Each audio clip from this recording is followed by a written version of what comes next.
नमस्कार दोस्तों, Jharkhand staff selection commission से क्लर्क एंड स्टेनोग्राफर के लिए एक नया नोटिफिकेशन जारी किया गया है। इसे आप 27 मई से अप्लाई कर सकते हो और अगले 26 जून तक आप इसे अप्लाई कर पाओगे। इस फॉर्म को अगर आप अप्लाई करना चाहते हो तो SC/ST के लिए 50 रुपये एप्लीकेशन फीस रखी गई है। बाकी सभी कैंडिडेट के लिए 100 रुपये एप्लीकेशन फीस पे करके आप इसे अप्लाई कर पाओगे। तो गाइज, यह झारखंड राज्य की जॉब है। अगर आपका सिलेक्शन होता है तो झारखंड में ही आपको काम करने का अवसर मिलेगा और इस फॉर्म को वही अप्लाई कर सकता है जिसकी मिनिमम एज 18 वर्ष कंप्लीट हो चुकी हो और मैक्सिमम 35 वर्ष तक आप इसे अप्लाई कर पाएंगे। साथ ही यहाँ पर कुछ लोगों को एज में छूट भी दी जाती है। इस बार जो ये नोटिफिकेशन जारी किया उसमें कुल 986 पोस्ट हैं जिसके लिए ये पूरी प्रक्रिया कंडक्ट करवाई जा रही है। इसमें आपके ज्यादातर पद क्लर्क के मिल जाएंगे जो कि अलग अलग डिपार्टमेंट से रिलेटेड होंगे और कुछ पद आपको मिल जाएंगे स्टेनोग्राफर के या फिर पर्सनल असिस्टेंट के, जो कि urban development and housing development के अंतर्गत आएगा। तो जान लेते हैं इसके बेसिक एजुकेशनल क्वालिफिकेशन के बारे में। तो अगर आप क्लर्क के लिए अप्लाई करना चाहते हो तो आपको 10th पास होने के साथ 12th पास होना चाहिए और 10th एंड 12th आपको झारखंड राज्य में अवस्थित किसी विद्यालय से होना चाहिए,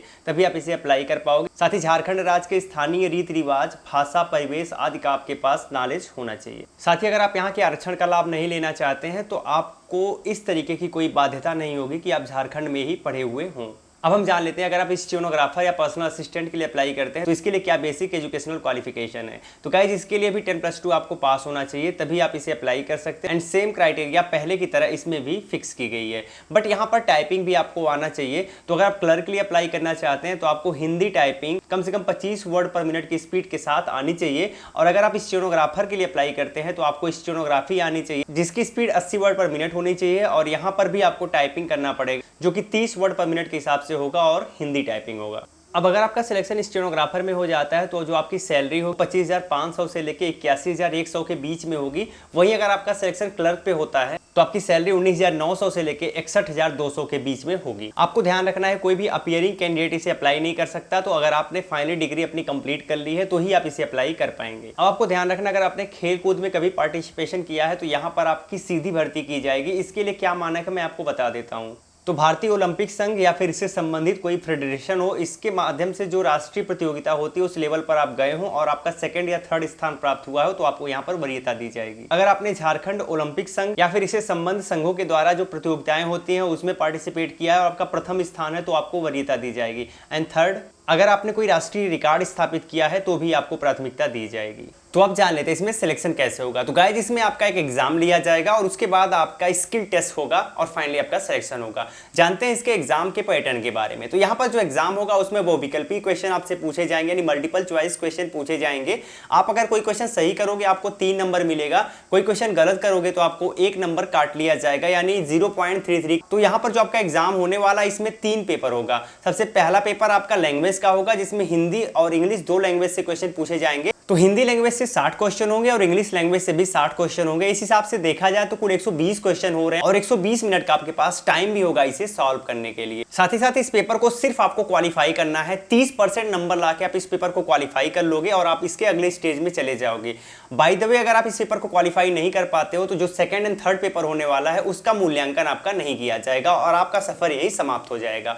अब हम चलते हैं इसके 2nd पेपर पे। जो इसका 2nd पेपर होने वाला वो झारखंड के लोकल लैंग्वेज से संबंधित होगा और इसमें भी 100 क्वेश्चन आपसे पूछे जाएंगे। इसमें भी आपको बता दूं सिर्फ क्वालिफाई करना है। 30% नंबर लाके आप इसे क्वालिफाई कर सकते हो और अगर आपने 2nd पेपर को क्वालिफाई नहीं किया तो आपका सफर यही समाप्त हो जाएगा और आप अगले 3rd पेपर में नहीं जा पाओगे। तो 2nd पेपर को भी क्वालिफाई करना जरूरी है। अब आता है आपका अगला पेपर 3rd। पेपर 3rd में 120 क्वेश्चन पूछा जाएगा, 120 मिनट का होगा। ऑब्जेक्टिव टाइप का ये भी होगा। इसमें देख लेते हैं क्या क्या आपसे पूछा जाएगा। तो सबसे पहला सेक्शन होगा सामान्य अध्ययन का। दूसरे सेक्शन में झारखंड राज्य से संबंधित प्रश्न पूछा जाएगा और इसमें टोटल 40 प्रश्न पूछा जाएगा।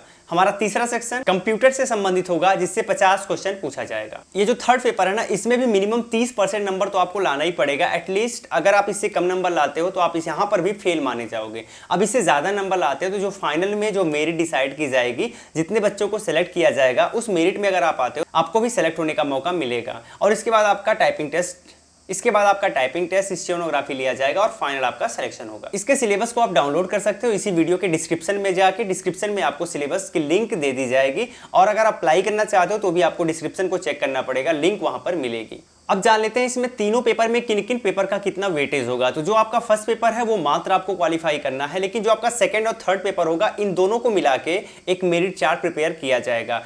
अगर आपका जो मेरिट चार्ट प्रिपेयर होता है उसमें अगर आप जनरल हो तो मिनिमम 40% मार्क्स आपको लाना पड़ेगा, इससे कम मार्क्स वाले फेल माने जाएंगे। SC ST और महिलाओं के लिए 32% मार्क्स है, जबकि OBC के लिए 34% मार्क्स एटलीस्ट लाना पड़ेगा। पिछड़ा वर्ग अनुसूची 2 में जो लोग आते हैं उन्हें 36.5% मिनिमम लाना पड़ेगा। आदिम जनजाति के लिए 30% और EWS के लिए मिनिमम 40% मार्क्स। तो इतना मार्क्स आपको लाना पड़ेगा, तभी आप आगे के प्रोसेस में जा पाओगे। तो दोस्तों इस वीडियो के डिस्क्रिप्शन में जाओगे तो आपको हमारे सोशल साइंस की लिंक मिलेगी, जहां पर जाके आप हमें सोशल साइंस पे फॉलो कर सकते हैं। वहां पर भी हम बहुत अलग अलग चीजें आपको बताते रहते हैं, तो उनका भी लाभ आप ले सकते हैं। साथ ही साथ आप हमारे टेलीग्राम ग्रुप से जरूर जुड़िएगा। टेलीग्राम में जाके आप सर्च करेंगे क्लासेस अलग CLA तो हमारा ग्रुप मिल जाएगा, वहां से आप हमें ज्वाइन कर सकते हैं और लेटेस्ट अपडेट आपको वहां पर मिलती रहेगी। ये वीडियो अगर आपको अच्छी लगी हो वीडियो को लाइक करिएगा, शेयर करिएगा और फिर मिलते हैं एक नई वीडियो में। तब तक के लिए जय हिंद।